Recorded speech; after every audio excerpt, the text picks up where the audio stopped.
What's going on, guys? Markie from the YouTube channel online certification course. Here I'm gonna go over 7 deadly sins in leadership. All right, please make sure you like, subscribe to the channel so you won't miss out on any training courses you may want to pick up. Go ahead and comment below as to what you would like to get certified in. I could personally send you a link to check out. So let's get into it.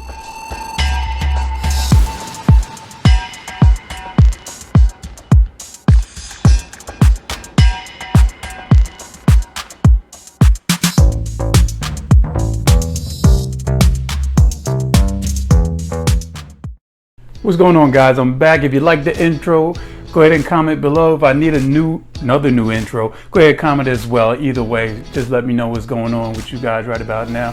So, you know, the whole leadership thing regarding to managers, team building, CFOs, CEOs, and so forth, the whole upper management team, when it comes to leadership, is a hit or miss. A lot of managers and supervisors and so forth would tell you it's trial and error. Either you're going to hit it on the mark or you just learn by error, and you clean it up, sweep a lot of stuff up under the rug and so forth. So we're going to get into the first one, which is micromanaging. So the micromanaging, you get the upper management and stuff. They're always looking over your shoulder, make sure you're doing the thing right. You got to do it my way or the highway scenario. No one could do it better than the upper management, the supervisor and so forth. What you doing? What you doing? You're doing it wrong. This how you do it. I just did it just like you. You still did it wrong type scenario. You got to understand, supervisors and managers that do the micromanaging, they pretty much going to wear themselves out eventually and stuff. And plus, as upper management, supervisors and managers and so forth, they're really wasting their time. Their strategic opportunities belong elsewhere in meetings and conferences and so forth. So micromanaging, you just need to let it be. Just let it go. So you got to have faith in your team and so forth and trust them they're going to go in the right directions, and hopefully they'll come to you, ask you questions if this is right, I'm doing it wrong and so forth. But overall, micromanaging pretty much is just shuts the people down when it comes to productivity. They may be scared to do something wrong. Even if they're doing it right, they might be scared. It just shuts them down and productivity goes out the window. So no micromanaging. Let's get into number 2. So that right there, I experienced as well. If you don't have the patience to be a good listener and you don't listen to what your team is telling you, you're gonna end up not getting any feedback. Once again, you're gonna just get a bunch of bobbleheads saying yeah, whatever, and keep going. It shuts them down. No more suggestions, no feedback or anything. So when your team sits there and advise you certain things and they give you feedback, you gotta implement that. You gotta listen to it, absorb it, suck it in, digest it into your understanding, and make sure you apply it back out so your team understands that, hey, I asked that question, I gave that suggestion, and he followed back up on it is a good thing. But if you're not a good listener, everything shuts down along with productivity. So let's get into number 4. Not acknowledging or thanking your team, your employees. The hard work they do, and they know it's hard, and it just, you pull them to the side. Even if you think they know that, hey, you're doing a good job, they know they're doing a good job, still, it's a simple little fist bump, some point, yeah, you rock and all that good stuff. Give them some appraisal. It boosts their esteem, it boosts productivity as well. And just circle through there, thank you. Give them some appreciation to stuff that they don't even know that you knew. So you paying attention to them, you're giving them gratitude and everything. Like I said, it boosts morale through the roof along with productivity. So keep that in mind. Make sure gratitude, appraisal, and so forth. And if you want, you can slide them little gift cards. Stop being stingy, because we know upper management got that little box of cash hidden somewhere up under their drawer, their fun funds. Go ahead and break some bread amongst your team. Selfish son of a... I'm here to help you, though. I'm here to help you. Let's move on to step 5. Step 5, I experienced it through other managers and so forth, and I've seen it done quite a few times actually. They stop learning. They stop growing. They stop going to meetings and conferences and so forth, workshops and everything, because did they get stale, stagnant? Did they lose interest in their position? Or once again, do you think that they know it all?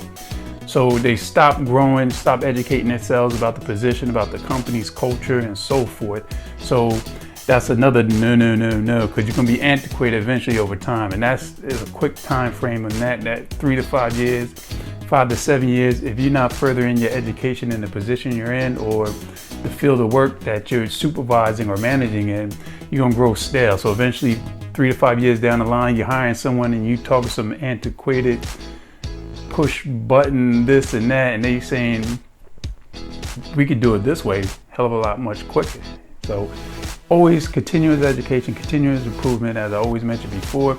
And also you could check out that Kaizen certification course that I got down there below as well, which is going to have other certification courses in leadership, team building, and so forth. I'm going to have them in the description below. So let's go ahead and finish off these 7 deadly sins in leadership. So we're going to get into number 6. Okay, let's go. With number 6, not being candid enough with your employees and stuff, being straightforward with them.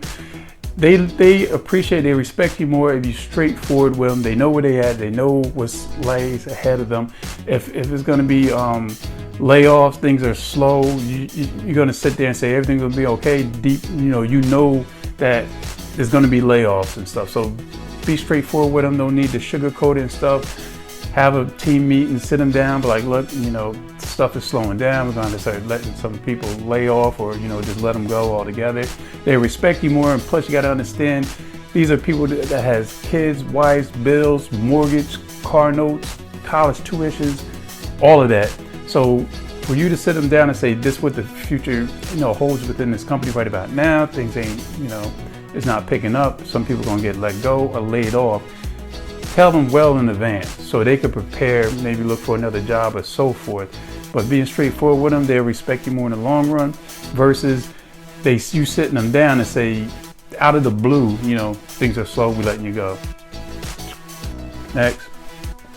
Things are slow, gotta lay you off. And they probably like, why don't you say something a month in advance? So be straightforward with your team and so forth. Once again, they'll respect you more, and plus it might save an ass whooping actually, truthfully. So let's top it off with number 7. So last but not least, which I personally couldn't stand, is useless meetings. And I'm not talking about team or Zoom, get the Zoom camera up and run. I could still work and do my due, but hey, let's all gather into this conference room and talk some nonsense or just do the whole blame game and stuff, and you don't get any value out of it. So, and they're drawn out and they're long and everything else and so forth, and you just don't get anything out of it. Me personally, I just have the dumb look on my face like, what the hell am I doing here? So as a leader, manager, supervisor, and so forth, upper management, go ahead and make them bullet points and stuff, and make valid bullet points that their team, their employees, and so forth, and say, I understand I know there's an issue with this and that, deliveries, receivings. Okay, I know there's a problem with inventory. You could give a powerful 45 minutes to an hour conference meeting and everyone's on board versus some drawn out and people are clueless as to what you're talking about. We never know there was a delivery problem. We never knew there was an inventory problem. And what are you talking about? So have those meetings, have those bullet points, drive it home, 45 minutes to an hour, get up out of there. And it's 2021. You shouldn't be all huddling up in a damn conference room anyway. All these cameras and Zoom and team meetings and so forth. Boop, boop, boop. You can get the whole corporation from East Coast to West Coast all in one, and while you can still do your work, keeping productive high. So you're gonna lose an hour sitting and ranting and raving about something that the employees don't really know about and everything. Come on.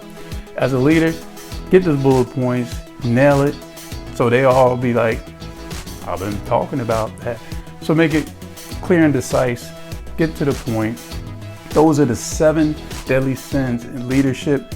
And also going to have some leadership courses down below as well that the upper management, supervisors, and the rest of them can go ahead and take these courses. It's eye openers and stuff. Like I say, if you're stagnant and you're stuck in your ways and so forth, 2021, come check these fresh courses out. Low cost, it's an eye opener. A lot of things, I could do it this way or that way. Such as soft skills. I never heard of soft skills before. didn't. Actually took the damn course. Who would have knew? So there's a lot of stuff in managerial, in corporate America and so forth. Simple courses that'll broaden your horizon, bring productivity to your team and so forth, and everyone's on the up and up. So go ahead and do your thing. Many thanks for checking out my tutorial. Leave some comments below. As I mentioned before, in regards to what you would like to get certified in, I can personally send you a link to check out. Go ahead and show some love. Subscribe to the channel so you won't miss out on any training courses you may want to pick up. Just go ahead and share this out to the world. It's Markie Williams, and I'm out. I just couldn't leave. So make sure you check these courses, these thumbnails out as well. I'm gonna have up there. Check them out. Show some love to them all, and everything is something that you should be interested in. Now, I'm going.